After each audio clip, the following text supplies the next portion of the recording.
আসসালামু আলাইকুম। আমি ডক্টর ফাতেমা জোহরা। আমি মানসিক রোগ বিশেষজ্ঞ।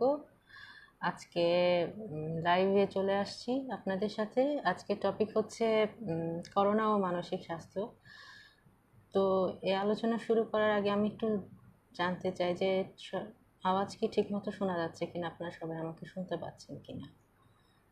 আপনারা যদি একটু বলতেন, যদিও আমি এখনো লাইভে কাউকে দেখছি না, তারপরেও যদি একটু বলতেন যে ঠিকমতো শোনা যাচ্ছে কিনা, তাহলে এরপরে আমি আমার লাইভটা শুরু করতে পারতাম। আমি এখনো পর্যন্ত কাউকে দেখছি না।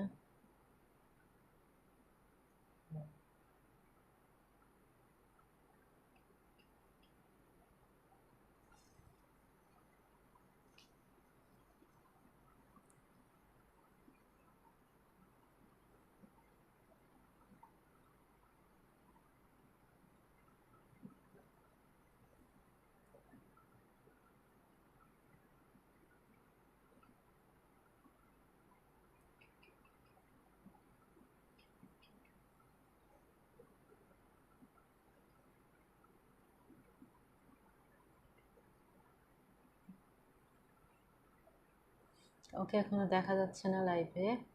আমরা বলেছিলাম যে আমাদের আলোচনাটা আমরা ঠিক 10টার সময় শুরু করব, এবং আমি ঠিক 10টার সময় আপনাদের কাছে চলে এসেছি আজকে লাইভ অনুষ্ঠান নিয়ে।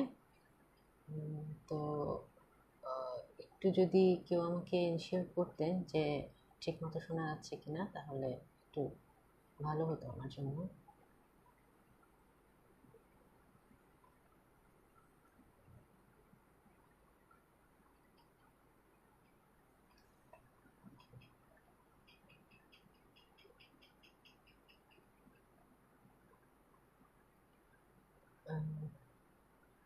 আমি এখন কাউকে দেখছি না।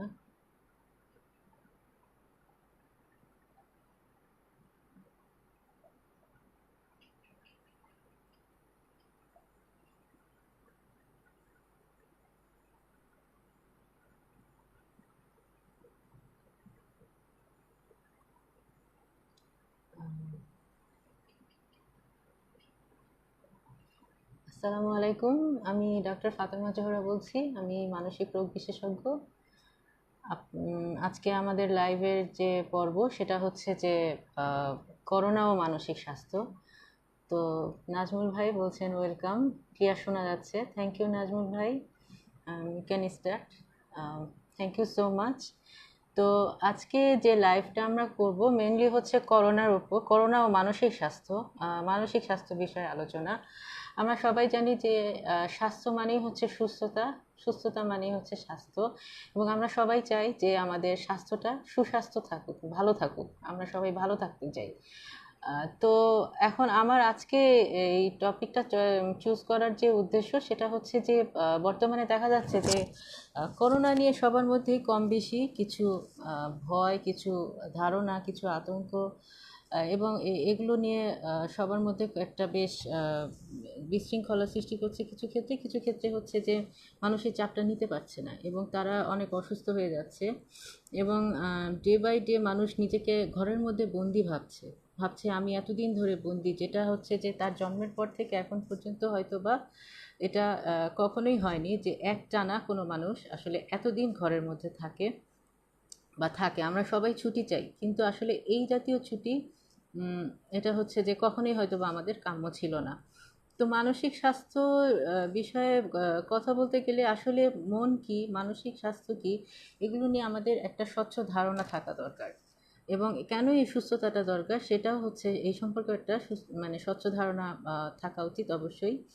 তো প্রথমে আসি যে করোনা নিয়ে যে আমাদের মধ্যে একটা একটা চিন্তা বা মানসিক চাপ সৃষ্টি করছে, সেটা আসলে কতটুকু, এটা কি নর্মাল না এটা অ্যাবনর্মাল। অনেকের কাছে এটা প্রশ্ন থাকে যে আমাকে অনেকে বলে যে আপু, এটা তো আমি তো এরকম চাপ মনে হচ্ছে আমার কাছে, তা আসলে এটা কি স্বাভাবিক নাকি, নাকি আমি পাগল হয়ে যাচ্ছি। আসলে মানসিক স্বাস্থ্যের সাথে পাগল শব্দটা খুবই মানুষ মনে করে যে মানসিক রোগ মানেই হচ্ছে যে আমি পাগল হয়ে গেছি, কিন্তু আসলে ব্যাপারটা তা না। মানসিক স্বাস্থ্য এবং মানসিক রোগ দুটো জিনিস হচ্ছে যে আপনি যে কোনো কারণেই হচ্ছে মানসিকভাবে অসুস্থ হতে পারেন। আপনার সাধারণভাবে মন খারাপ থাকতে পারে, কাজকর্মে অনীহা থাকতে পারে, এবং দীর্ঘদিন ধরে আপনি স্ট্রেসফুল থাকতে পারেন। তো এই কারণেই হচ্ছে যে চাপটা খুবই স্বাভাবিক, এবং এখন দেখা যাচ্ছে আমরা একটা মহামারীর মধ্যে দিয়ে যাচ্ছি। করোনা প্যান্ডেমিক মানে হচ্ছে একটা মহামারী। এই মহামারীতে আমাদের গোটা বিশ্ব আমরা এফেক্টেড, এবং যে কারণে যেটা হচ্ছে যে আমরা সবাই কোনো না কোনোভাবে এটার সাথে জড়িয়ে গেছি। তো এখন এই এই চাপটা কতটুকু স্বাভাবিক বা আমাদের কতটুকু চাপ নেওয়া উচিত, যেটা হচ্ছে যে এই মহামারীর মধ্যে দিয়ে আমরা যখন যাই তখন আমাদের সবারই কম বেশি একটা চাপ সৃষ্টি হয়ে থাকে, এবং এই চাপটা কিন্তু এই অ্যাবনর্মাল পরিস্থিতির জন্য এই চাপটা খুবই নর্মাল। মানে করোনা প্যান্ডেমিক হচ্ছে একটা অ্যাবনর্মাল সিচুয়েশন, এবং এটা সবার জন্যই অ্যাবনর্মাল। এই অ্যাবনর্মাল পরিস্থিতিতে মানুষের মধ্যে স্বাভাবিকভাবে ভয় সৃষ্টি হবে, একটা চাপ সৃষ্টি হবে, কিছুটা আতঙ্ক থাকবে, কিছুটা আতঙ্কিত, কিছুটা ভয়, কিছুটা শঙ্কা অবশ্যই কাজ করা উচিত। কারণ আপনি যদি ভয় না পান, আপনি যদি একটু আতঙ্কিত না হন, আপনি যদি অল্প অল্প অল্প যদি কিছুটা সংখ্যা যদি আপনি না বোধ করেন, আপনি তো ঘর থেকে বাইরে বেরোয় যাবেন, মাস্ক ছাড়া ঘুরে বেড়াবেন, গ্লাভস ছাড়া ঘুরে বেড়াবেন, স্যানিটাইজার ইউজ করবেন না, সোশ্যাল ডিস্টেন্স ইউজ করবেন না, সেটা খুবই হার্মফুল হয়ে যাবে। তো কিছুটা সংখ্যা, কিছুটা ভয় আমাদের সবারই থাকা উচিত, এটা হচ্ছে খুবই ভালো একটা বিষয়। কিন্তু আমাদের খেয়াল রাখতে হবে যে এটা যেন খুব অস্বাভাবিক হয়ে না যায়, এটা যেন খুব বেশি আমাকে একদম ওভারহেলমড করে না ফেলে, আমাকে যেন একদম ওতপ্রোতভাবে আঁকড়িয়ে না ধরে, জড়িয়ে না ধরে। এখন আসি যে মহামারী, এই যে করোনা মহামারী, এটা দিয়ে আমরা যখন যাই এটা দুটা এফেক্ট থাকে, একটা হচ্ছে মহামারী চলাকালীন ইফেক্ট, আর একটা হচ্ছে মহামারী পরবর্তীকালীন ইফেক্ট। এই এখন আমরা যে সিচুয়েশনটা পার করছি এটা হচ্ছে মহামারী চলাকালীন ইফেক্ট, এবং এটা আসলে একটা অনেকটা যুদ্ধের মতো, যে আমরা কখনোই এটার সাথে ওইভাবে আমরা কখনো একা, আমরা এরকম মহামারী আসলে গত 100 বছরে কখনো আর দেখি নাই। তো যেটা হচ্ছে এই মহামারী চলাকালীন অনেকের মধ্যেই চাপ সৃষ্টি হবে, অনেকের মধ্যে উদ্বেগ কাজ করবে, ঘুম হবে না, তাদের খাওয়ার রুচি থাকবে না, বেশি বেশি নিউজ দেখবে। এই কাজগুলো মানুষ সাধারণত করে থাকে। তো যখন এই কাজগুলো বেশি হয়ে যায় তখন আমাদের মধ্যে সৃষ্টি হয় অতিরিক্ত ভয়, উদ্বেগ বা আতঙ্ক। তো এই কারণেই যেটা হচ্ছে যে আমাদের আহ, এবং এটা নিয়ে বিভিন্ন ধরনের গুজব তৈরি হয়, মানুষ সারাক্ষণ সোশ্যাল মিডিয়াতে ইনভলভ হয়ে যাচ্ছে, বেশিরভাগ সময় মানুষ কাটাচ্ছে সোশ্যাল মিডিয়াতে, এবং এটা শুধু যে অ্যাডাল্ট পার্সন বা প্রাপ্তবয়স্কদের উপর ব্যাপারটা দিচ্ছে, ব্যাপারটা তা না। এটা হচ্ছে যে আহ, বয়স্ক এবং শিশু, বিশেষ করে গর্ভবতী মায়েদের সাথে উপরেও এটা হচ্ছে অনেকভাবে এটা এফেক্ট করছে। তো যেটা হচ্ছে যে বয়স্ক এবং শিশু এবং যারা প্রেগনেন্ট, তাদের ক্ষেত্রে এটা একটা তাদেরকে সেলফ সিকিউরিটি দিতে হবে, তাদেরকে একটা নিরাপত্তা বোধ দিতে হবে। তারা যেন কখনোই মনে না করে যে আমরা মনে হয় আমাদের বাঁচার কোনো আর আশাই নেই।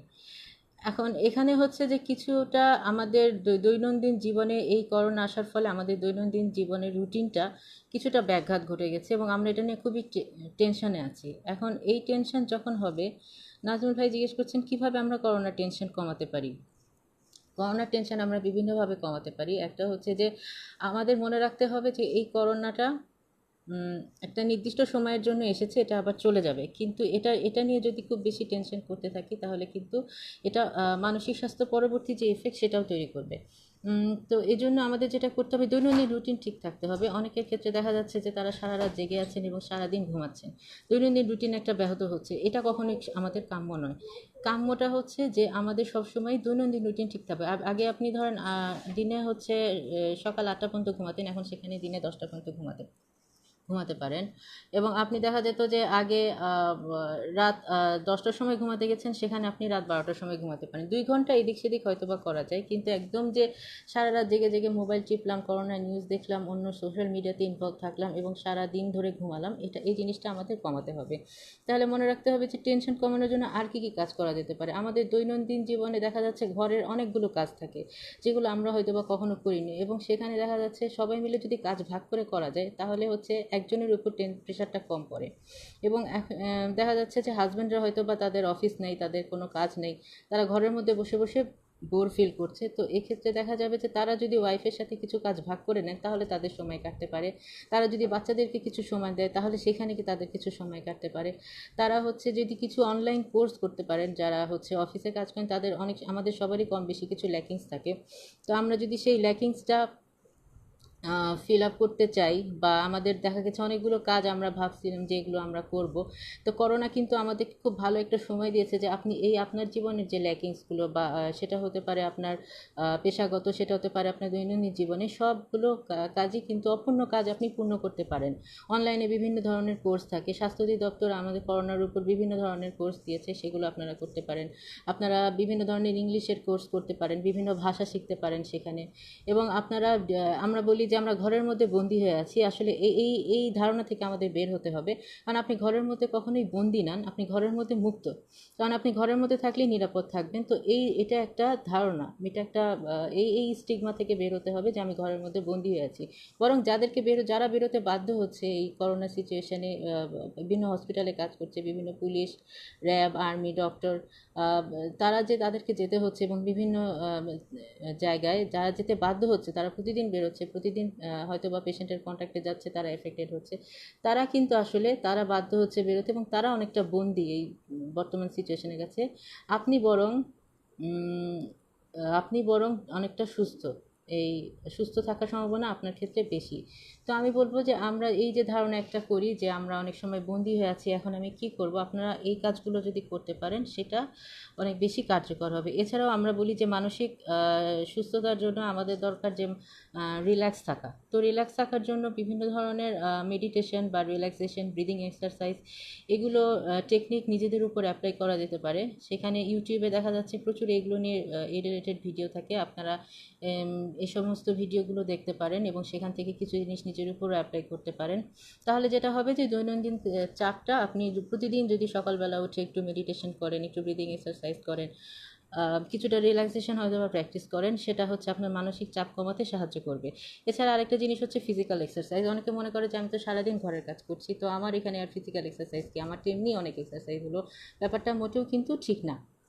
কারণ হচ্ছে ফিজিক্যাল এক্সারসাইজ মানে আপনার শারীরিক পরিশ্রম করতে হবে, এবং সেটা স্পেসিফিক কিছু বিষয় আছে যেগুলোর উপর আপনার এক্সারসাইজ, হয়তো আপনার কোমরের হচ্ছে ফ্যাট বেশি, বা হচ্ছে আপনার লোয়ার বডির আপার পার্টে ফ্যাট বেশি, বা লোয়ার পার্টে ফ্যাট বেশি, সেই সমস্ত স্পেসিফিক অংশের এক্সারসাইজ করতে হবে। সেই সমস্ত ক্ষেত্রে আপনারা যেটা করতে পারেন, ইউটিউবে বিভিন্ন ধরনের এক্সারসাইজের ভিডিও আছে। অনেকের দেখা যাচ্ছে যে শারীরিক কিছু সমস্যা থাকে, তারা ভারী কোনো ব্যায়াম করতে পারে না, তা অনেক সময় জিমে যাওয়া পসিবল না। এখন যেহেতু অনেকে যারা জিমে যেতেন তারা দেখা যাচ্ছে ঘরের মধ্যে বন্দি, তারা জিম করতে পারছেন না।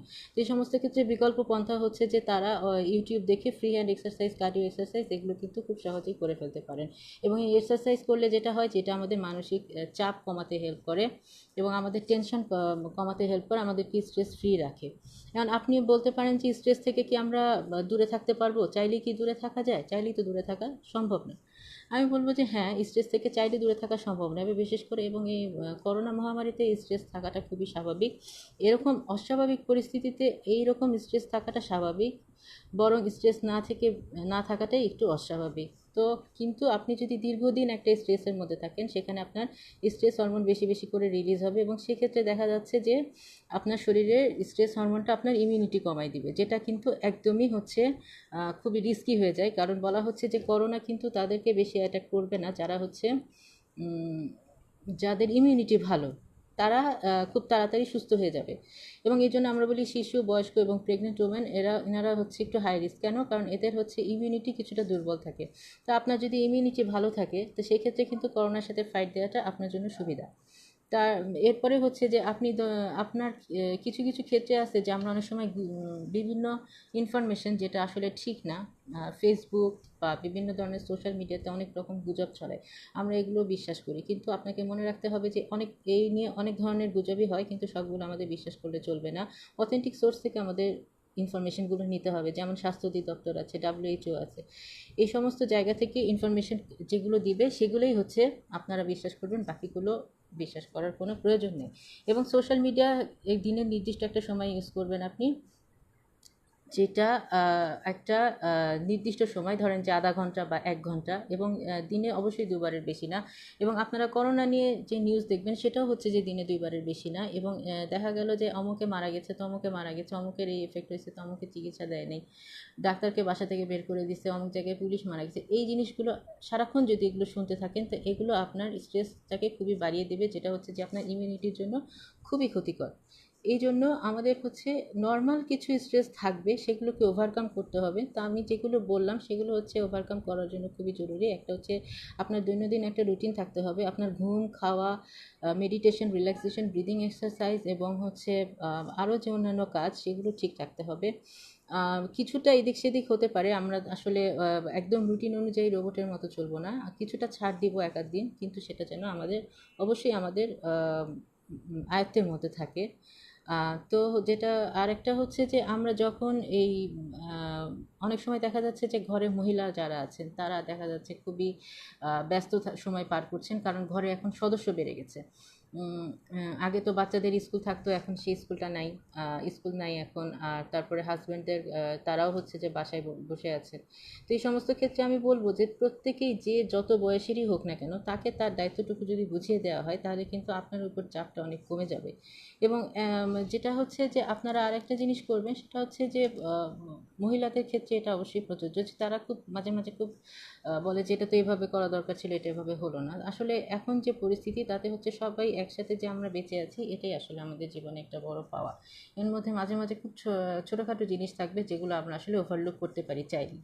এবং বাচ্চাদেরকে আপনি যদি বলেন যে কিছু কিছু কাজ, যেমন এটা গুছায় রাখা, নিজের পড়ার টেবিল গুছায় রাখা, নিজের বিছানা, ঘুম থেকে উঠে নিজের বিছানা গুছানো, পড়ার টেবিল গুছানো, মাকে কিছু কাজে সাহায্য করা, অনেক সময় কাটাকুটিতে হেল্প করা, এগুলো কিন্তু বাচ্চাদেরকে অনেক ক্রিয়েটিভ হতে সাহায্য করে এবং বাচ্চাদের হেল্পিং যে অ্যাটিটিউড সেখানেও কিছুটা হেল্প করে। বয়স্ক মানুষদের ক্ষেত্রে যদি বলি যে তারাও কিন্তু এক ধরনের কষ্টের মধ্যে দিয়ে দিন পার করছে। তারা অনেক সময় দেখা যাচ্ছে যে তারা পার্কে হাঁটতে যেত, এখন পার্ক বন্ধ। তারা হয়তো বা মসজিদে নামাজ পড়তে যেত, এখন মসজিদটা বন্ধ। তো বয়স্কদের ক্ষেত্রেও বিভিন্ন ধরনের সমস্যা দেখা দেয়। তারা আসলে কার সাথে শেয়ার করবে জিনিসটা ঠিক বুঝে উঠতে পারে না। আসলে সবার মধ্যে যে সম্প্রীতি সেইটাই হচ্ছে যে বাড়ানো, কিন্তু এটাও একটা খুব ভালো কাজ। বয়স্করা বাচ্চাদেরকে সময় দিতে পারেন, তাদের নাতি নাতনি, সবার বাসাতেই নাতি নাতনি আছেন, তারা নাতি নাতনিকে সময় দিতে পারেন।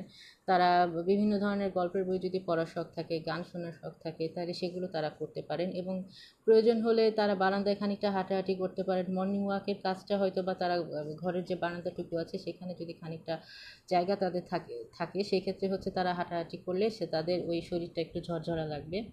এবং আরেকটা জিনিস হচ্ছে যে এই করোনাতে হচ্ছে যে আমরা যেটা করতেছি যে অতিরিক্ত ভাবে সব নিজেকে খুব বেশি ইনভলভ করে ফেলতেছি, যেটা আমাদের কখনো সম্ভব হয় নাই সেই কাজটা করার জন্য, যে আমরা অনেক বড় কিছু করে ফেলবো বা। কিন্তু আপনাকে মনে রাখতে হবে যে প্রথমে আপনাকে সারভাইভ করতে হবে। আগে হচ্ছে সারভাইভ করা, নিজেকে বাঁচানো, তারপরে হচ্ছে অন্য কোনো কাজ করা। তো নিজেকে বাঁচাতে গেলে আমাকে কি করতে হবে, আমাকে স্ট্রেস ফ্রি থাকতে হবে।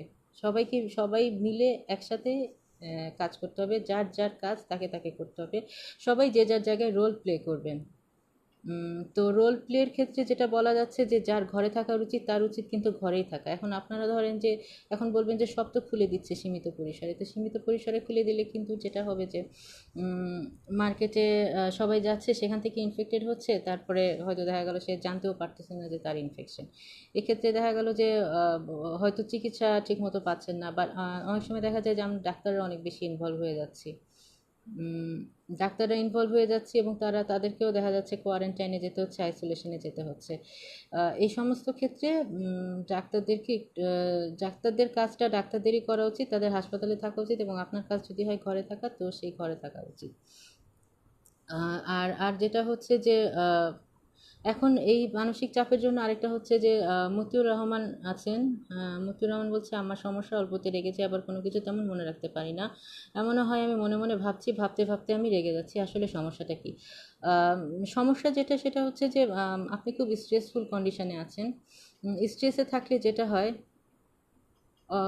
স্ট্রেসফুল থাকলে যেটা হয় আমাদের, যে আমরা হচ্ছে নিজের চাপটা নিতে পারি না, আমাদের স্ট্রেস হরমোন রিলিজ হয়, যেটা হচ্ছে যে আমাদের খুব এটা ইমিউনিটিতে এফেক্ট ফেলে এবং এটা আমাদের শারীরিক মানসিক দুই দিকে আমাদের এফেক্ট ফেলে।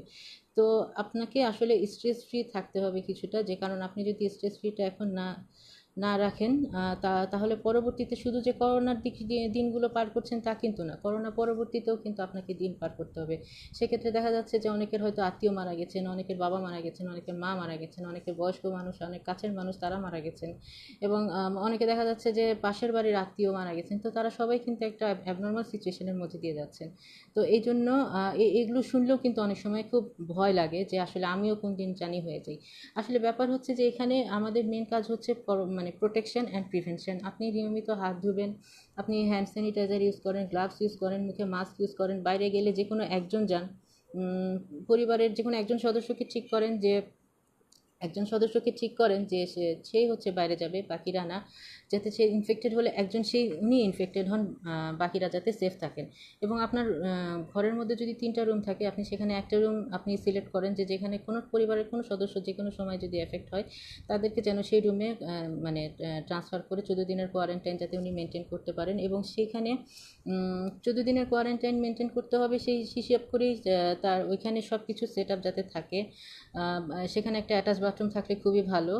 এবং সেখানে সব কিছু বলতে যে তার জামা কাপড়, একটা বিছানার চাদর, এক সেট, সব কিছু যাতে সেই ঘরটায় থাকে, এবং 14 দিন যাতে মোটামুটি সে ওই ঘরটায় থাকতে পারে, এরকম একটা ব্যবস্থা করে রাখলে সেটা আসলে পরবর্তীতে খুবই কাজে দেবে। এবং বিশেষ করে বাচ্চা যারা আছেন তাদেরকে যদি করোনা সম্বন্ধে একটু ধারণা দিয়ে রাখা যায় যে করোনা হলে পরিবারের যে কোনো সদস্যকে হারানো লাগতে পারে, বা যে কোনো সদস্যকে যে কোনো সময় হাসপাতালে যাওয়া লাগতে পারে, সেটা যাতে সে অ্যাকসেপ্ট করতে পারে। কারণ হচ্ছে বাচ্চাদের এটা মনে করার কোনো কারণ নেই যে সে বাচ্চা, তো কাজেই হচ্ছে তার কোনো টেনশন নেই। আর বাচ্চা মানুষদের কিন্তু টেনশনটা আরও বেশি, তার নিজের টেনশন, তার বাবা মার টেনশন, তার প্রিয় মানুষের টেনশন।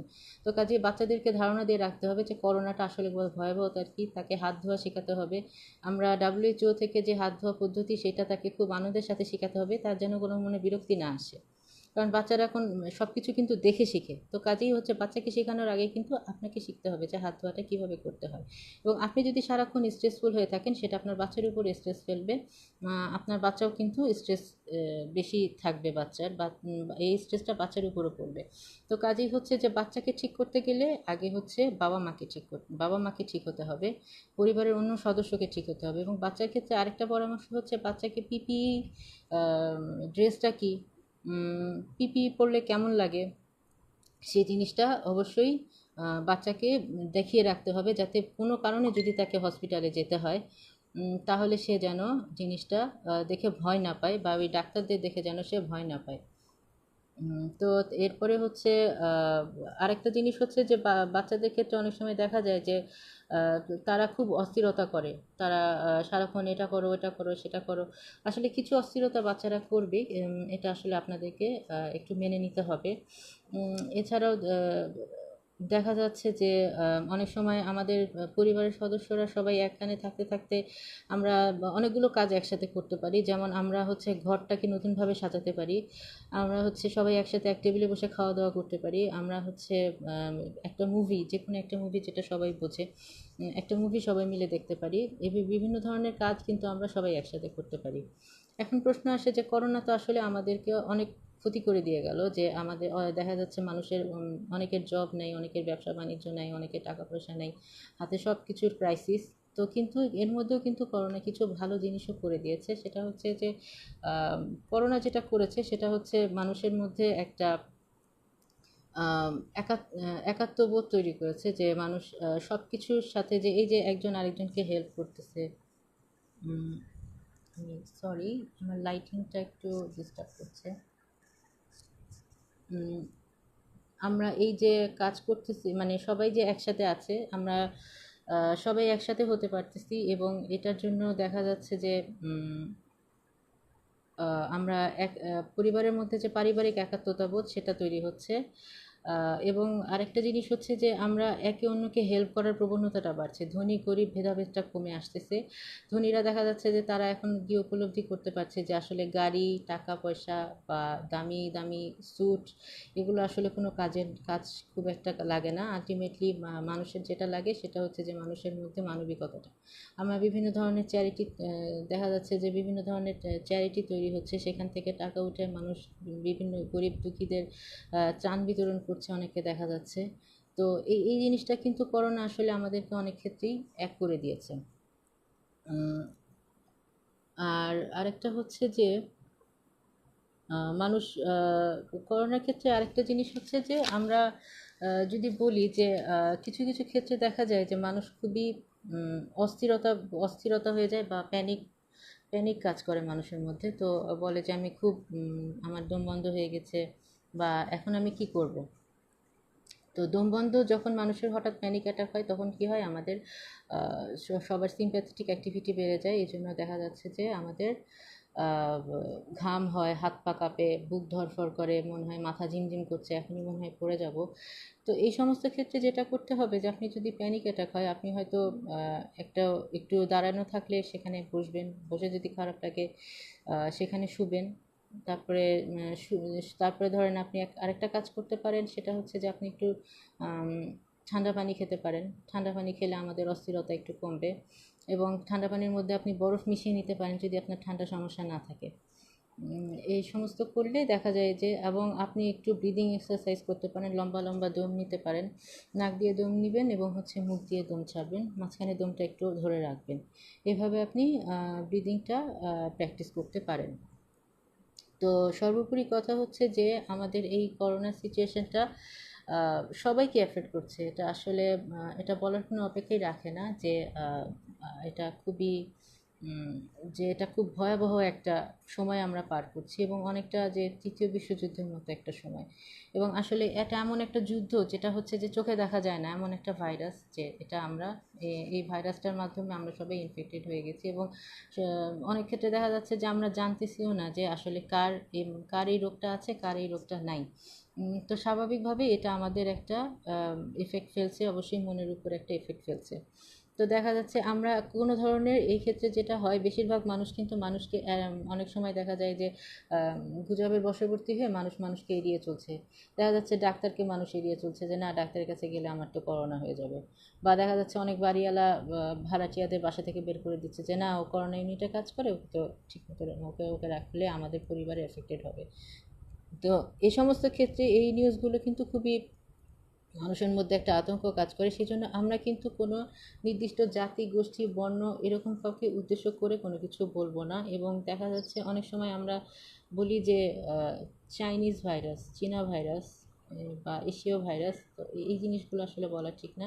এটার নামই দেওয়া হয়েছে কোভিড-19। কোভিড-19 নামকরণেরও কিন্তু একটা ব্যাখ্যা আছে।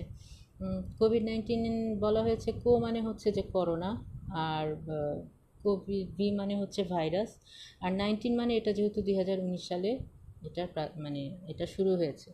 তো আমাদের কিন্তু স্টিগমাটাইজ হওয়া যাবে না যে আমরা যখনই মনে হবে যে আমরা কুসংস্কারাচ্ছন্ন হয়ে যাচ্ছি বা স্টিগমা আমাদের মধ্যে কাজ করছে। স্টিগমা যদি থাকে তাহলে সেখানে কি হবে, দেখা যাবে যে মানুষ তথ্য গোপন করবে এবং ডাক্তারের কাছে গেলেও সে প্রপার তথ্যটা দিবে না। প্রপার তথ্যটা না দিলে কি হবে, বেশি ডাক্তার ইনফেক্ট হবে, বেশি মানুষ ইনফেক্ট হবে, যেটা হচ্ছে কোনোভাবেই কিন্তু আমাদের কাম্য না। যে তারা দেখা যাচ্ছে আলটিমেটলি একটা পেশেন্টের জন্য ফুল টিমের সবগুলো ডাক্তারকে আহ, আহ, সবগুলো ডাক্তারকেই ওখানে কোয়ারেন্টাইনে চলে যেতে হচ্ছে। তো এইভাবে একটা রোগীর জন্য যদি 15 জন করে ডাক্তার কোয়ারেন্টাইনে যায় তাহলে আলটিমেটলি কিন্তু চিকিৎসা ব্যবস্থা এক পর্যায়ে কিন্তু ভেঙে পড়বে। তখন দেখা যাবে যে ডাক্তারই ঠিকমতো কাজ করতে পারছে না বা যে কয়জন ডাক্তার কাজ করছে তাদের মধ্যে মানসিক প্রেশার খুব বেশি তৈরি হচ্ছে। এখন বলা যেতে পারে যে আসলে কাদের কাদের এই মানসিক চিকিৎসাটা দরকার। অনেকে আসেন যে আমি কি পাগল হয়ে যাচ্ছি, আমার কি মানসিক রোগ হয়ে গেল, আমার কি চিকিৎসা দরকার। এখন আমি আগেই বলেছি যে এরকম মহামারীতে কিছুটা মানসিক অস্থিরতা কাজ করা স্বাভাবিক এবং এই যে আপনার রিয়াকশানগুলো হচ্ছে, ভয় হচ্ছে, আতঙ্ক হচ্ছে এবং অন্যান্য যে জিনিসগুলো হচ্ছে সেগুলো কিছুটা স্বাভাবিক। তারপরে কিন্তু এটা যদি অতিরিক্ত হয়ে যায় তখন কিন্তু অবশ্যই আপনাকে বিশেষজ্ঞের শরণাপন্ন হতে হবে এবং মনে রাখতে হবে যে মানসিক রোগের চিকিৎসকের কাছে যাওয়া মানে কিন্তু নিজে যে পাগল হয়ে গেলাম সেটা না ব্যাপারটা। এটা অবশ্যই আপনার সাধারণ মানসিক চাপ থেকেও মানুষের অস্থিরতা লাগতে পারে, ঘুম কম হতে পারে, অশান্তি লাগতে পারে, বুক ধড়ফড় করতে পারে, তারপরে খাওয়ার রুচি কমে যেতে পারে। এগুলোর কারণেও কিন্তু দেখা যাচ্ছে অনেক সময় ডিপ্রেশনের কারণে এগুলো হয়, বিশেষ করে অ্যাংজাইটি থাকলে এগুলো হয়। তো এইগুলো যদি থাকে তখন হচ্ছে মানুষের কিন্তু একটু মানসিক বিশেষজ্ঞের কাছে গিয়ে চিকিৎসা নেওয়াটা উচিত। কিছু ওষুধ যেমন দরকার আছে এজন্য এবং কিছু কাউন্সিলিংয়েরও দরকার আছে। তো এই জন্যই হচ্ছে মানসিক স্বাস্থ্যকে কিন্তু কোনোভাবে হেলাফেলা করাটা ঠিক না। আচ্ছা, নুসরাত জাহান লিখেছেন, আমার ছেলের বয়স 6 বছর, ও কোনো কারণে রেগে গেলে নিজেকে আঘাত করে, যেমন দাঁত দিয়ে ঠোঁট কেটে ফেলে, কান ধরে জোরে টান দেয়। আমি অনেকভাবে বুঝাই কিন্তু এখনও ছেলে এই কাজ করে। এটা কি কোনো সমস্যা? জি আপু, এটা অবশ্যই একটা সমস্যা। কারণ হচ্ছে নিজেকে আঘাত করা, এটা অবশ্যই একটা এটা অবশ্যই একটা সমস্যা। এবং আসলে এটা ঠিক কী কারণে করছে এটা তো আসলে জানতে গেলে এটা একটা পুরোপুরি অ্যাসেসমেন্ট করা দরকার। তো এখন যেহেতু লকডাউন চলতেছে, আমার হচ্ছে যে লকডাউনে কিন্তু সব জায়গায় এমার্জেন্সি সার্ভিস কিন্তু খোলা। এবং জাতীয় মানসিক স্বাস্থ্য ইনস্টিটিউটে সকালে যেমন আউটডোর বসেন, তেমনি হচ্ছে বিকাল এবং সন্ধ্যাবেলাতেও এমার্জেন্সি সার্ভিস খোলা থাকে। তো কেউ যদি মনে করেন একান্ত খুব বেশি প্রয়োজন, তাহলে সেখানে গিয়ে আপনারা চিকিৎসা নিতে পারেন। এছাড়াও হচ্ছে আরও অনেক হাসপাতাল আছে, ঢাকা মেডিকেল কলেজ হাসপাতাল, বিএসএমএমইউ, সেগুলোতে গিয়েও আপনারা চিকিৎসা নিতে পারেন। এবং মানসিক রোগ বিশেষজ্ঞরা কিন্তু চিকিৎসা দিচ্ছেন এবং অনেকটা পুরোপুরি ফ্রিভাবে এই কোভিড প্যান্ডেমিকের জন্য, যে তারা করোনার জন্য একদম প্রত্যেকে একটা নির্দিষ্ট সময়ে চিকিৎসা দিচ্ছেন। এটা পুরোপুরি ফ্রি। আপনারা সেখান থেকেও তাদের নাম্বার কালেক্ট করে তাদের সাথে পরামর্শ করতে পারেন। তারপরে যদি কোনো সমস্যা থাকে তাহলে আপনারা হাসপাতালে যোগাযোগ করতে পারেন। আর যেটা হচ্ছে যে এখন এটা কি যে বাচ্চারা অনেক সময়, আমি আগেই বলেছি যে বাচ্চাদের এখন কিন্তু মানসিক চাপটা বেশি। তো এখন বাচ্চারা এটা কেন করছে? তারা কি আসলে এটা তাদের মানসিক চাপকে কাটানোর জন্য করতেছে, নাকি হচ্ছে এটা তাদের আগেই ছিল, এখন কোনো কারণে বেড়ে গেছে? একটা জিনিস মনে রাখতে হবে যে আমাদের যখনই হচ্ছে কোনো আমরা স্ট্রেসে পড়ি বা আমাদের কোনো চাপ সৃষ্টি হয়, তখন কিন্তু আমাদের মানসিক রোগ বা অন্য কারণে রোগ বেড়ে যায়। যেমন যার আগে থেকে ডিপ্রেশন থাকে, সে সে যদি কোনো কারণে একটা স্ট্রেসের মধ্যে পড়ে, তার ডিপ্রেশন বেড়ে যাবে। কারো যদি অ্যাংজাইটি থাকে, তাহলে সে যদি একটা চাপের মধ্যে পড়ে, তাহলে হচ্ছে সে একটা চাপের মধ্যে পড়ে যাবে। এইভাবে একটা স্ট্রেস কিন্তু সবগুলো রোগকেই বাড়িয়ে দেয়। হয়তো বা অনেকের ব্যক্তিত্বের সমস্যাও দেখা দিতে পারে। অনেকে বলবে যে মানুষ তো এতদিন ভালোই ছিল, এখন এরকম কেন হলো? তো আসলে আমরা সবগুলো মানুষই যে আপনারা যে মানসিক স্বাস্থ্য বিশেষজ্ঞ বা মানসিক রোগ বিশেষজ্ঞের কাছে আসলেই যে আপনাদেরকে একটা ট্যাগ করে দেওয়া হবে যে হ্যাঁ, আপনি হচ্ছে অমুক রোগের রোগী, বা আপনি ডিপ্রেশনের রোগী, আপনি অ্যাংজাইটির রোগী, ব্যাপারটা আসলে তা না। আমরা অনেক সময় অ্যাসেসমেন্ট করার জন্য আসি, অনেক সময় একটু নিজেদের কথাগুলো শেয়ার করতে আসি। তো সেই সমস্ত ক্ষেত্রে কিন্তু অনেকগুলোই জায়গায় আছে যে আমরা একটা নির্দিষ্ট সময়ে ট্রিটমেন্ট করি, কিন্তু আসলে সবগুলোই কিন্তু রোগের মধ্যে পড়ে না। কাজে এটা একটা ভুল ধারণা যে মানসিক রোগ মানে মানসিক ডাক্তারের কাছে যাওয়া মানেই হচ্ছে একটা মানসিক রোগ ডায়াগনোসিস করে দিবে, তারপরে সেটা নিয়ে আমার সারাদিন চলতে হবে। ব্যাপারটা আসলে তা না। আর করোনা নিয়ে যেটা বলবো, যে করোনা আপনারা সারাক্ষণ হচ্ছে যে আমরা একটা বলি কথা যে corona corona corona corona corona সারাক্ষণ যদি আপনি করতে থাকেন, তাহলে আপনার কাছে এই জিনিস ছাড়া আপনি চারপাশটা আপনার কাছে তখন মনে হবে যে আমি আসলে একটা বদ্ধ জীবন কাটাচ্ছি, বা আমি একটা বন্দি জীবন কাটাচ্ছি। আমার লাইফে মনে হয় সব শেষ হয়ে গেলে, আমি মনে হয় এখান থেকে আর কোথাও বেরোতে পারবো না। তো এই জিনিসটা আসলে ঠিক না। কারণ হচ্ছে ডাক্তার যদি ডাক্তার হোক বা নার্স হোক বা স্বাস্থ্যকর্মী হোক, সাংবাদিক হোক, তারা প্রত্যেকেই কিন্তু নিজেদের জায়গায় থেকে কাজ করছেন। তো আপনারও উচিত হবে আপনি আপনার নিজেদের জায়গায় থেকে কতটুকু কাজ করলেন সেটা। যেমন একটা যুদ্ধক্ষেত্রে কী হয় যে সেখানে একজন নেতা থাকেন এবং উনি হচ্ছেন সবাইকে নির্দেশ দেন, এবং ওনার নির্দেশটা সবাইকে মানতে হয়। তো আমাদের ক্ষেত্রে এটা হচ্ছে যে আমাদের মাননীয় প্রধানমন্ত্রী শেখ হাসিনা আমাদেরকে অনেক নির্দেশনা দিচ্ছেন যে আপনারা ঘরে থাকুন, আপনারা নিজেদের জায়গায় থাকুন, দায়িত্ব পালন করুন। আমাদের কিন্তু এখন তার কথাটা শোনা উচিত। আপনারা নির্দেশনা না মেনেই যদি ঘরের বাইরে যান বা ঘোরাঘুরি করেন, অযথা একজনের সাথে আরেকজন কন্ট্যাক্টে আসেন, তাহলে কিন্তু এটার প্রকোপটা বেড়ে যাবে। এবং যখন প্রকোপটা বেড়ে যাবে, তখন কিন্তু এক পর্যায়ে দেখা যাবে যে যদি হয়েই যায়, তাহলে কিন্তু এখান থেকে আপনি মানসিকভাবে যদি আগে থেকে শক্ত না থাকেন, তাহলে কিন্তু আপনি এখান থেকে বের হওয়াটা আপনার জন্য একটু কষ্টকর। আর আরেকটা কথা হচ্ছে যে করোনা কিন্তু 80 থেকে 85 ভাগ রোগী কিন্তু তারা বাসায় বসে চিকিৎসা নিতে পারে। 10 থেকে 15 ভাগ রোগী তাদের হচ্ছে হাসপাতালে যাওয়া লাগে, ভেন্টিলেটরে যাওয়া লাগে, তাদের অক্সিজেন লাগে। তো এই ক্ষেত্রে তারা যদি যায় ঠিকমতো, তো সেখানে হচ্ছে তাদেরকে আগে থেকেই যদি এরকমভাবে তাদের মাথায় থাকে যে আমি করোনা হলে তো আমি শেষ, আমার তো লাইফই শেষ। আসলে ব্যাপারটা এরকম না। করোনা হলে অবশ্যই সেখানে আমাদের সচেতন হতে হবে, আমাদের সচেতনভাবে নিজেকে আইসোলেশন করে রাখতে হবে, 14 দিনের কোয়ারেন্টাইন মেনটেন করতে হবে। ইমিউনিটি যাতে ভালো থাকে সেই জিনিসগুলো আমাদের ঠিক রাখতে হবে, তাহলেই আমরা করোনা থেকে সুস্থ হতে পারবো আশা করা যায়। আর আরেকটা ক্ষেত্রে হচ্ছে যে অনেক সময় দেখা যাচ্ছে যে আমরা সাধারণ জ্বর কাশি সর্দি এগুলোতে আমরা বিভিন্ন ধরনের নাপা খাচ্ছি, হিস্টামিন খাচ্ছি, সেগুলোতে কিন্তু অনেকেই দেখা যাচ্ছে যে মুড়িমুড়কির মতো ওষুধ খেয়ে ফেলছেন। আসলে জ্বর একটু হলেই যে আপনি ওষুধ খেয়ে ফেলবেন ব্যাপারটা তা না। আপনি নিজের ইমিউনিটি বাড়াতে হবে, এবং ইমিউনিটি বাড়াতে গেলে আমি আগেই যেগুলো বললাম যে আপনার আপনি ধরেন ভিটামিন সি, জিঙ্ক ট্যাবলেট এই জিনিসগুলো খেতে হবে, গরম পানি খেতে হবে, গরম পানির ভাপ নিতে হবে। এই কাজগুলো আপনাকে অবশ্যই করতে হবে। আপনার ইমিউনিটি যদি ভালো থাকে তাহলেই আপনি লড়াই করতে পারবেন। এখন এই লড়াইটা কিন্তু আমাদের একার না, আমরা ডাক্তারাই শুধু লড়াই করব বাঁচানোর জন্য আর আপনার কিছু করবেন না, ব্যাপারটা তা না। লড়াইটা আসলে সবার, সবাই মিলে একটা কাজ করতে হবে, এখানে সবাই মিলে একসাথে আগাতে হবে। আমার কাজ আমি করব, তা আর কেউ করবে না, ব্যাপারটা আসলে ওইভাবে ভাবা ঠিক না। এখানে সম্মিলিত প্রচেষ্টা যদি আমরা সবাই একসাথে কাজ করি তাহলে সেটাই হচ্ছে আমাদের সবচেয়ে বড় ভালো কাজ হবে। আরেকটা জিনিস হচ্ছে যে অনেকে মনে করে যে আমরা আমরা তো অলরেডি ইনফেক্টেড হয়ে গেছি, বা আমাদের এত প্রোটেকশন নিলাম তারপর আমাদের করোনা হয়ে গেল। আসলে করোনা কখন কার হবে এটা এভাবে বলা যায় না, কারণ করোনা যে কোনো সময়ই হতে পারে।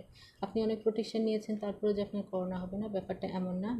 মেন কথা হচ্ছে আপনার মনোবল ঠিক রাখতে হবে, আপনার মানসিকভাবে স্ট্রং থাকতে হবে, এবং বাসায় অন্যান্য যে সদস্য আছে তাদেরকেও অতটা ভয় বা আতঙ্কিত না হয়ে তাদেরকে ভালোভাবে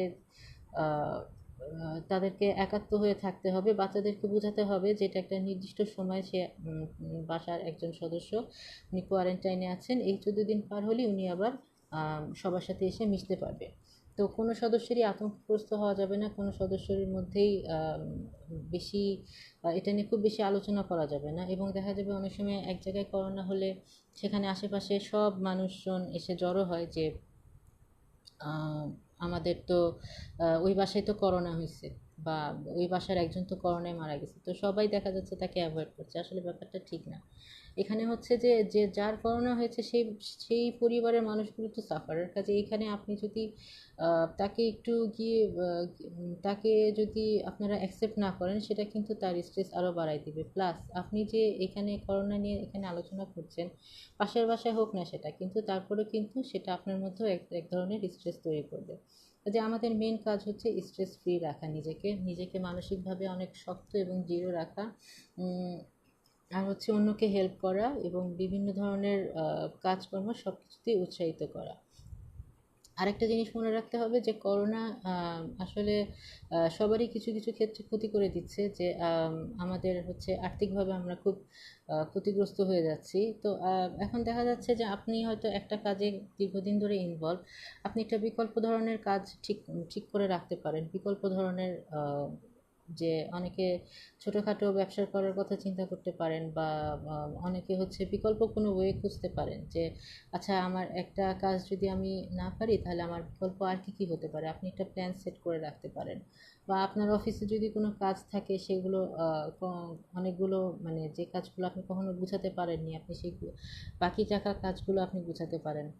তারপরে আপনি ধরেন যে পরিবারের কিছু সদস্য আছে যাদেরকে আপনি কখনোই ওইভাবে সময় দিতে পারেননি, আপনি পরিবারের সদস্যকে সময় দিতে পারেন। এবং এছাড়াও দেখা যাচ্ছে যে করোনা হলে করোনা যাতে না হয় সেই জন্য হচ্ছে ছোট থেকে বড় সবার মধ্যেই এক ধরনের আপনি সচেতনতা গড়ে তুলতে পারেন। আপনি ডিজিটালি কানেক্টেড থাকতে পারেন সবার সাথে, যেমন হচ্ছে ফোন করে খবর নিতে পারেন যে কে কেমন আছে, আর হচ্ছে ডিজিটালি কানেক্ট থাকতে পারেন, যেমন ফেসবুকে লাইভ করে আমরা সবাই সবার সাথে কানেক্টেড থাকতে পারছি, বা মেসেঞ্জারে বা বিভিন্ন ধরনের সোশ্যাল মিডিয়াতে খবর নিতে পারছি। তো আসলে এইভাবে আপনারা একজন আরেকজনকে হেল্পের মাধ্যমে সম্মিলিতভাবে আপনারা ভালো থাকতে পারেন।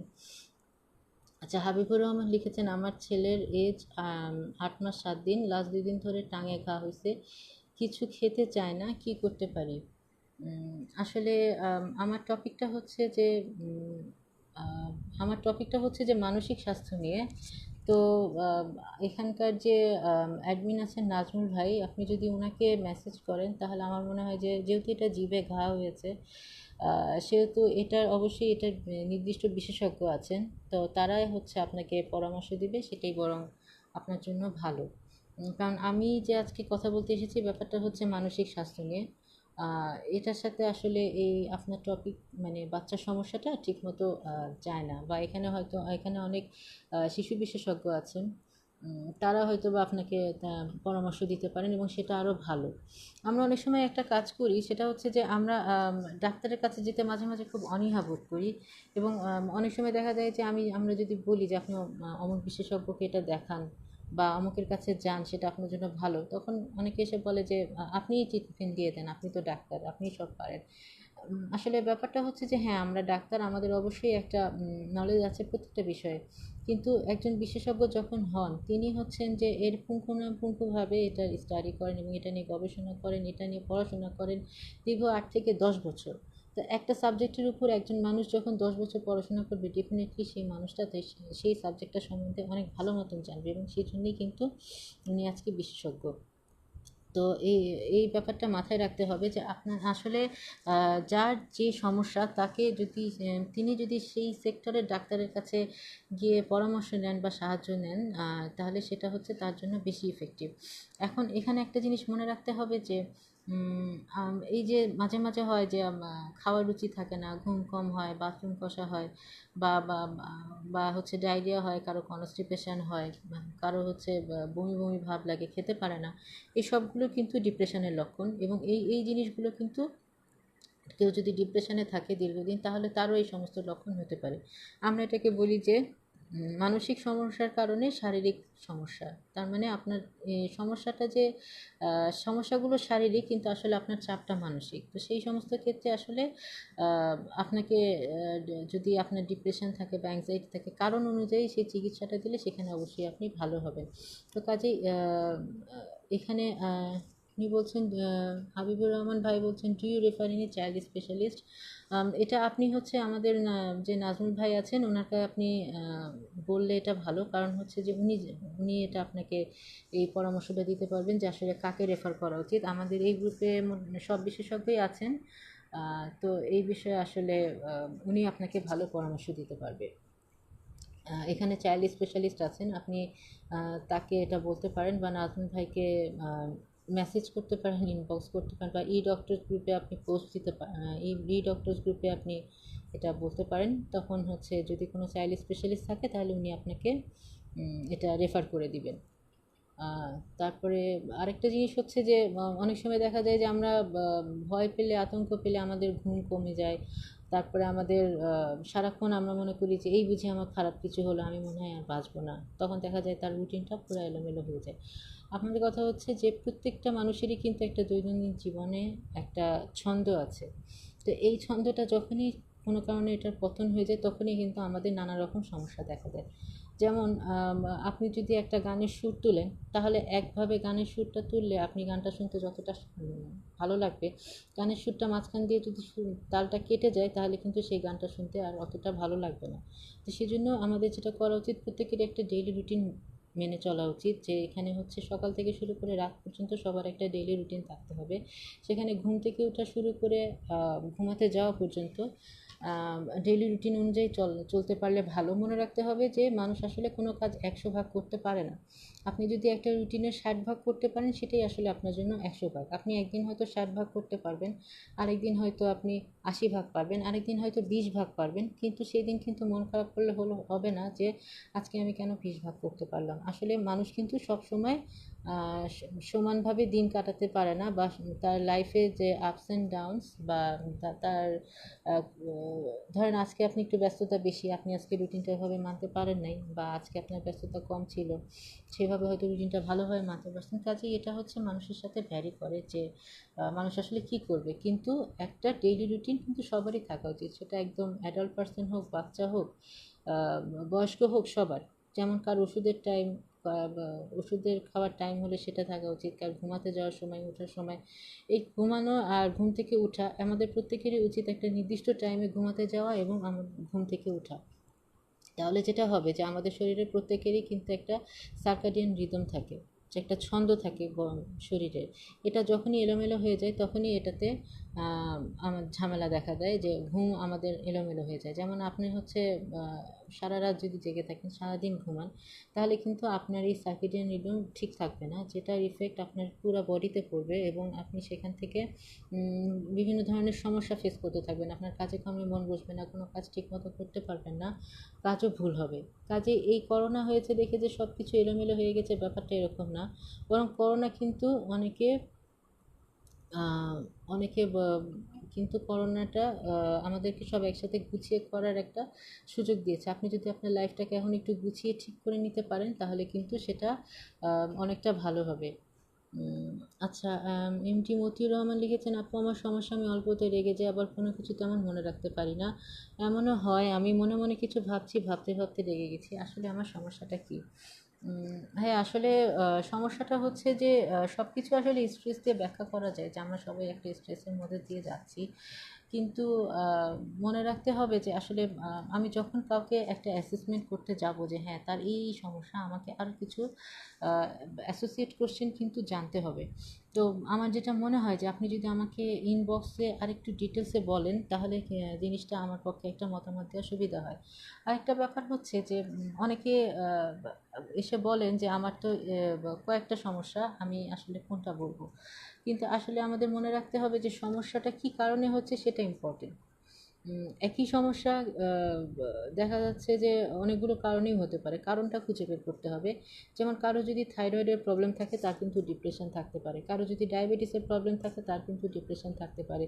কাজে এমন হতে পারে যে তার থাইরয়েড প্রবলেম, ডায়াবেটিস এগুলো হয়তো বা ঠিক নেই। সেক্ষেত্রে যদি আমরা এদিকে নজর না দিয়ে শুধু মন খারাপের উপর নজর দিই, ব্যাপারটা কিন্তু ভুল হবে। এই জন্য আমরা অনেক সময় বলি যে আপনি হচ্ছে একজন হরমোন বিশেষজ্ঞকে দেখান, বা আপনি হচ্ছে আপনার আরও অন্যান্য যে বিশেষজ্ঞর কাছে আমরা রেফার করি, তাদের কাছে অনেক সময় রোগীরা যেতে অনীহা প্রকাশ করে, যে আমি আসলাম আপনার কাছে মন খারাপের সমস্যা নিয়ে, আপনি আমাকে হরমোন বিশেষজ্ঞের কাছে কেন পাঠাচ্ছেন? কিন্তু জিনিসটা বুঝতে হবে যে মানসিক সমস্যা বা মনোরোগ বা এটা আমরা তখনই বলবো যখন হচ্ছে যে আমরা সব আমাদের ফিজিক্যাল কজ যেগুলো আছে সেগুলো আমরা এক্সক্লুড বাদ দিয়ে দিতে পারবো। যখন সব শারীরিক অবস্থা পরীক্ষা নিরীক্ষা করে আমরা দেখলাম যে না সব কিছু নর্মাল, তারপরেও আপনার কাছে মনে হচ্ছে এটা সমস্যা, তখনই আমরা বলবো যে এটা আসলে একটা মানসিক সমস্যা। কাজে মানসিক সমস্যা চিহ্নিত করাটা যেমন আসলে একটু সময় সাপেক্ষ ব্যাপার, একটু কঠিন ব্যাপার, তেমনি এটার ওষুধটা কন্টিনিউ করাটাও আসলে খুব জরুরি। অনেকে মনে করে আমি কেন মানসিক রোগের ওষুধ খাবো, আমি তো পাগল না। হ্যাঁ, তো আমার কথা হচ্ছে যে কেন আপনি তো ডায়াবেটিস রোগ হলে সেটার ওষুধ খাচ্ছেন, আপনার হাই প্রেশার হলে সেই ওষুধ খাচ্ছেন, তো আবার আপনার যদি হার্টের সমস্যা থাকে সেই ওষুধও আপনি খাচ্ছেন, তো তাতে তো আপনার কোনো সমস্যা হচ্ছে না। তাহলে মানসিক রোগের এই যে ওষুধগুলো যে আমরা দেই বা ওষুধ যেগুলো আছে সেগুলো কিন্তু প্রত্যেকটাই একটা নির্দিষ্ট সিস্টেমের উপর কাজ করে। আপনার যে একটা জায়গায় আপনি যদি আপনার মন খারাপ থাকে বা আপনি রেগে যান বা আপনার ঘুম কম হয়, তাহলে আমাদের সবারই কিন্তু একটা কেমিক্যাল ইমব্যালেন্স হয় ব্রেনের মধ্যে, যেটা হচ্ছে আমাদের পুরো বডিতে একটা এফেক্ট ফেলে এবং আলটিমেটলি আমাদেরকে খুব অস্থির করে ফেলে। এবং আমরা যখন এই ওষুধটা দেই তখন কিন্তু ওই ওষুধটা ওই নির্দিষ্ট জায়গায় গিয়ে কাজ করে। এখন আপনার যদি ডায়াবেটিস হয় আর আপনি যদি বলেন যে না আমি ইনসুলিন নিব না, তাহলে কিন্তু কোনো ডাক্তারের কোনো ক্ষমতা নেই যে আপনাকে বাঁচাবে। হ্যাঁ, আপনি যতই ওই যে ঢ্যাঁড়স ভেজানো পানি খান না কেন, আপনার যদি ইনসুলিন দরকার হয় তাহলে কিন্তু সেখানে আপনার ইনসুলিন নিতে হবে। আপনার ঢ্যাঁড়স ভেজানো পানি খেলে কিন্তু আপনার ডায়াবেটিস রোগ কমবে না। তো কথা হচ্ছে যে এই স্টিগমা কিন্তু দূর করতে হবে আমাদের, যে আমাদের শব্দ চয়ন, আমরা কী শব্দ চুজ করতেছি। আমরা কাউকেই হচ্ছে মানসিক রোগী বলে কাউকে আসলে অপবাদ দিতে পারবো না। এখন একজন করোনা সিজনেও যেরকম অনেকেই হচ্ছে যে খুব স্ট্রেসফুল হয়ে কিছু ওষুধ হয়তো খাচ্ছে, এটা হয়তো বাড়ির অনেকেই জানে। তো এসে যদি কেউ বলে যে আরে আপনি তো পাগল হয়ে গেছেন, দেখি যে আপনি মানসিক রোগের ওষুধ খান, এতে কিন্তু লজ্জা পাওয়ার কিছু নেই। বরং যে আসলে সমস্যাটা জেনে লুকিয়ে রেখে ডাক্তারের কাছে আসলো না, সেই কিন্তু সমস্যায় বেশি পড়বে। আপনি অল্প রোগ থাকতে যেটা আপনি ডায়াগনোসিস করাটা যত সহজ হবে, আপনি যদি বেশি থাকে তাহলে সেটা ডায়াগনোসিস করা কিন্তু আসলে অনেক কঠিন। আমি একটু দেখে নিই যে আমার সাথে লাইভে কে কে ছিলেন। মতিন রহমান লিখেছেন গুড টিপস, হাবিবুল বাশার ভাই লিখেছেন পজিটিভ, পেশেন্ট সুস্থ হলে নেক্সট টাইমে কি এগেন ইনফেক্টেড হতে পারে জানাবেন প্লিজ। হাবিবুল বাশার ভাই, হ্যাঁ এটা কিছু কিছু ক্ষেত্রে বলা হয়েছে যে মানুষ একবার ইনফেক্ট হলে পরবর্তীতে তার আবার চান্স আছে, কিন্তু সেটা আসলে ওই যে বললাম যে আপনার ইমিউনিটির উপর ডিপেন্ড করে বা অনেকগুলো ফ্যাক্টরের উপর ডিপেন্ড করে। সহজ কথা হচ্ছে যে আপনার ইমিউনিটি ভালো রাখতে হবে, আপনার মনোবল ঠিক রাখতে হবে। একবার হয়েছে দেখে যে আবার হতে পারে, এই ভয় যদি আপনাকে ভর করে বসে তাহলে ওই যে আমি আগেই বলেছি যে স্ট্রেস হরমোন বেড়ে যাবে। তাহলে স্ট্রেস কিন্তু যতটা পারা যায় কম করে রাখতে হবে, স্ট্রেস খুব বেশি হতে দেওয়া যাবে না। আর আরেকটা হচ্ছে আর কে আছে, রুমকি সাহা লিখেছেন গুড অ্যাডভাইস, আমির হোসেন উনি লিখেছেন গুড অ্যাডভাইস। আর শাহিদুল আলম উনি লিখেছেন এই ধরনের লাইভের জন্য অবশ্যই আপনার প্রশংসার দাবিদার, ধন্যবাদ ভাইয়া। ফাহিম ইলাহি লিখেছেন good advice, thanks for your nice speech. আর নাসরিন নাজু আপু দেখছে, আপু হাই আপু। আর হচ্ছে সেলিন বিশ্বাস ভাই লিখেছেন ভেরি গুড অ্যাডভাইস। আর নুসরাত জাহানের আমি বলেছি, হাবিবুর রহমান ভাই হচ্ছে ওনার প্রবলেম আমি বলেছি। আর মিজানুর রহমান ভাই লিখেছেন গ্রেট জব। আচ্ছা, তো অনেকেই আছেন আমার সাথে, সবাইকে অনেক ধন্যবাদ। আসলে এটা মানসিক স্বাস্থ্য নিয়ে যারাই আছেন বোঝা যাচ্ছে যে তারা আসলে সচেতন। তা আপনাদেরকে অনেক ধন্যবাদ যে এটা যে একটা আসলে মানে সচেতনতার বিষয়, এটা আপনারা বুঝতে পেরেছেন এবং আপনারা যে এখানে এসে জয়েন করেছেন আপনারাই হয়তো বা আরও একজন মানুষ, আরও 10জন মানুষকে সচেতন করতে পারবেন। কাজেই হচ্ছে যে আমাদের একটা জিনিস মনে রাখতে হবে যে আমরা সবাই কিন্তু এক না, আমাদের সবার ব্যক্তিত্বের ডিফারেন্স আছে, আমরা মানুষ হিসেবে ডিফারেন্ট, আমাদের চারিত্রিক বৈশিষ্ট্য সব কিছু ডিফারেন্স, আমাদের মানসিক বৈশিষ্ট্যও ডিফারেন্স, প্রত্যেকের ব্যক্তিত্ব আলাদা। এখন অনেক সময় দেখা যায় যে একটা ঘটনায় একজন অনেক বেশি এফেক্ট করে, আবার একজনের দেখা গেল যে কিছুই হয় না।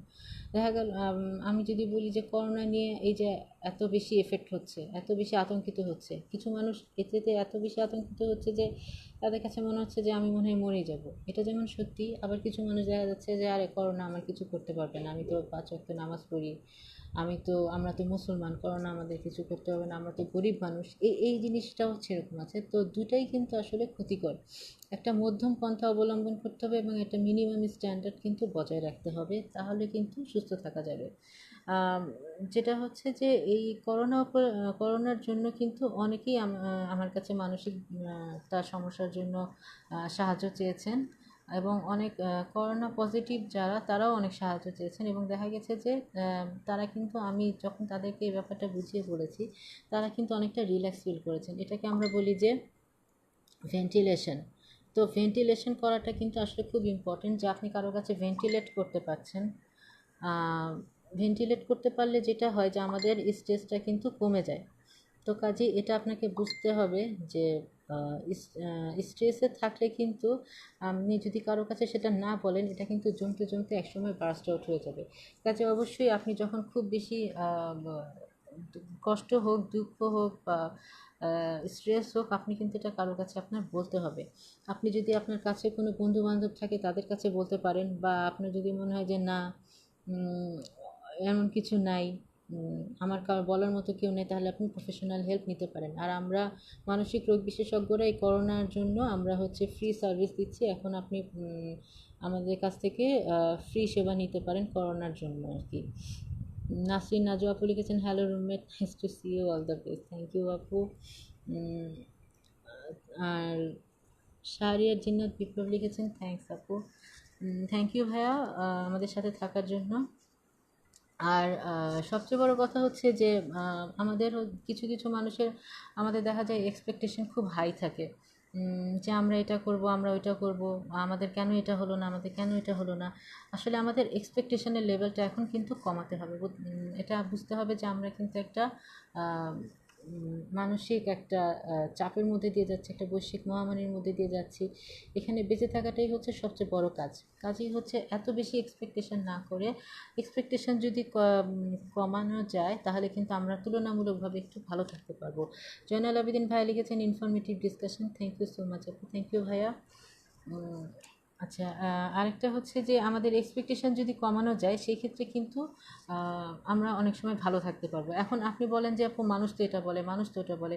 আসলে মানুষ কিন্তু কমেন্ট করবে, মানুষ কিন্তু কথা বলবে, মানুষের কাজই হচ্ছে যে মানুষকে টেনশনে রাখা। উম, এটা আসলে আপনি কতটুকু তাদের কাছ থেকে নেবেন, কতটুকু নিজের মধ্যে রাখবেন, কতটুকু বাইরের মানে ফেলে দিবেন, সেটা আপনার উপর ডিপেন্ড করে। কাজেই কিছু কিছু কথা আছে যে মানুষ এগুলো বলে, সব কথাকে তো পাত্তা দিলে হবে না, সব কথা আসলে নিজের ঘাড়ে নিলেও হবে না, সব দোষ নিজের, সব অপরাধ নিজের, আমার জন্যই সব কিছু হয়েছে, এই ধারণা থেকে বের হয়ে আসতে হবে আসলে। বা অনেকে মনে করতে পারে আমি মনে হয় অতীতে কোনো পাপ করেছিলাম এই জন্য আমার করোনা হয়েছে। না, ব্যাপারটা একদমই তা না। এটা যে কারোরই হতে পারে, এটা গরিব ধনী গরিব, এটা কোনো ভেদাভেদ করে না। এটা আপনি আমেরিকায় আছেন না বাংলাদেশে আছেন তাতে কোনো ভেদাভেদ করবে না। আপনি কি ফ্ল্যাটে থাকেন নাকি মাটির ঘরে থাকেন তাতেও কোনো এটা এফেক্ট করবে না। মেন কথা হচ্ছে যে আপনার সচেতন থাকতে হবে এবং হচ্ছে স্ট্রেস ফ্রি থাকতে হবে। মানসিক স্বাস্থ্য নিয়ে সবাই কম বেশি স্টিগমাতে ভুগে যে মানসিক স্বাস্থ্য আবার কি। আমরা তো মানসিক স্বাস্থ্য তো ওটা এমনি ভালো থাকবে। বা অনেকে বলে যে তুমি তো ছেলেদের ক্ষেত্রে দেখা যায় যে অনেক ছেলেই আছে তাদের বিভিন্ন ধরনের ফোবিয়া থাকে, অনেকে সোশ্যাল ফোবিয়া থাকে। তারপরে অনেকের বিভিন্ন ধরনের স্পেসিফিক জায়গায় তাদের ফোবিয়া থাকে। কিন্তু এই সমস্ত ক্ষেত্রে তারা কিন্তু খুব একটা এক্সপ্রেস করতে পারে না, সামাজিক কিছু স্টিগমা থাকে। তুমি তো ছেলে মানুষ, তুমি আবার কি ভয় পাও? বা ছেলে মানুষের ভয় পাওয়াটাকে আমাদের সমাজে বলা হয় যে তার তো মেরুদণ্ড নেই, ব্যাকবোন নেই। আসলে জিনিসগুলো কিন্তু একদমই ভুল। এই করোনা শুধু না, করোনা তো এখন একটা মহামারী যাচ্ছে, আমরা এরপরেও হচ্ছে যে বেঁচে থাকলে এরপরেও একটা লম্বা সময় হচ্ছে আমাদের এর মধ্যে দিয়ে পার করতে হবে। যেটা আমি বলেছি যে করোনা পরবর্তী যে মানসিক অবস্থা সেখানেও কিন্তু অনেকের ডিপ্রেশন হবে, অ্যাংজাইটি হবে, অনেকে কিন্তু অনেকে হারাবেন, অনেকে হারিয়েছেন ইতিমধ্যে। অনেকে অনেক কাছের মানুষকে হারিয়েছেন, অনেকে হয়তো বা বিদেশে ছিলেন, ইভেন তাদের সাথে দেখাও করতে পারেন নাই। তো সেই সমস্ত ক্ষেত্রে হচ্ছে যে তাদেরও কিন্তু পরবর্তীতে ডিপ্রেশন, অ্যাংজাইটি, স্লিপ ডিস্টারবেন্স এবং হচ্ছে বিভিন্ন ধরনের পিটিএসডি হতে পারে।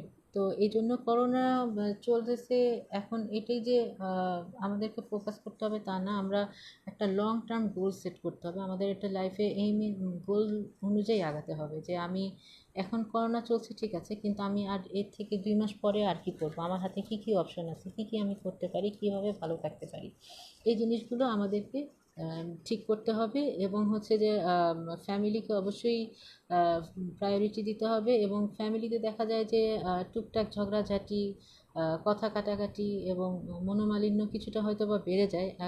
কিছু ক্ষেত্রে দেখা যায় হয়তো বা ডোমেস্টিক ভায়োলেন্সও বেড়ে যায় কিছু ক্ষেত্রে। তো ডোমেস্টিক ভায়োলেন্সের ক্ষেত্রে বলা যাবে যে অনেক সময় দেখা যায় কথা কাটাকাটি হলে দুজনে আর্গুমেন্টেটিভ হয়ে যায়। সেটা না করে যদি আমরা একজন চুপ থাকি আর আরেকজন যদি কথাটা বলি তাহলে সেই ক্ষেত্রে হচ্ছে জিনিসটা অনেক বেশি ভালো হয়। আর দেখা যাচ্ছে যে আপনি যখন তাকে বোঝাতে যাবেন যে সে ঝগড়া করছে আর আপনি তাকে বোঝাতে গেছেন, সেখানে কিন্তু সে কথা শুনতে মোটেও রাজি হবে না। যখন আপনি কথাটা যখন সে কথা বলা শেষ করবে, তার যখন মাথা ঠান্ডা হবে আপনি তখন গিয়ে বলবেন, তাহলে জিনিসটা আরও বেশি। সৈয়দা সিয়ামুন ইসলাম ইজ ওয়াচিং, থ্যাংক ইউ।